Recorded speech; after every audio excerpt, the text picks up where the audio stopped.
Et je le disais, ce sont donc plus de 100 millions d'Européens qui sont concernés par cette canicule ce jeudi. Et on va rentrer davantage dans le détail avec vous, Pascal Vessé. Bonsoir Pascal. Bonsoir Nicolas. On va également voir dans un instant si cette canicule va durer. Mais tout d'abord Pascal, quels sont les pays concernés par ces fortes chaleurs ?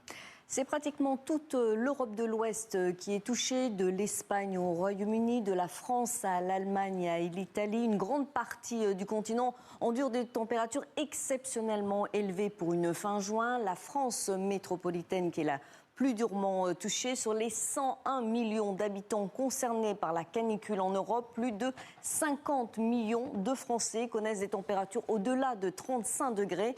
Les températures doivent aussi dépasser 30 degrés pour plus de 70 millions d'habitants en Allemagne, 48 millions en Italie et 38 millions au Royaume-Uni. Ces niveaux de température touchent aussi largement la Belgique, le Luxembourg et les Pays-Bas, et plus à l'est la Pologne, la Hongrie, la République tchèque ou encore la Croatie. Alors Pascal, comment est-ce qu'on peut expliquer une telle chaleur en Europe en ce mois de juin ?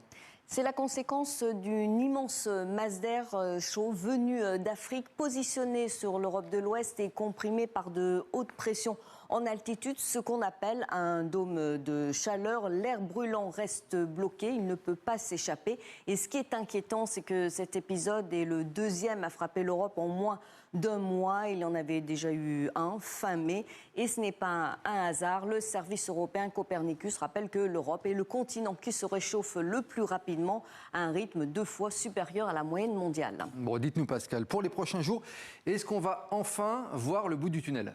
En France, le pic de cette canicule historique est atteint aujourd'hui. C'est le jour le plus chaud avec une légère accalmie attendue dès ce soir sur la façade atlantique. Mais l'Europe centrale, elle, n'en a pas fini. L'Allemagne, la Pologne, la République tchèque vont subir des pointes à 39 voire 40 degrés dans les prochains jours. Et même après cette accalmie, les météorologues redoutent un retour de très forte chaleur début juillet sur l'ensemble du continent. C'est ça le nouveau visage de nos étés en Europe. Des vagues de chaleur qui se succèdent, plus fréquentes, plus intenses.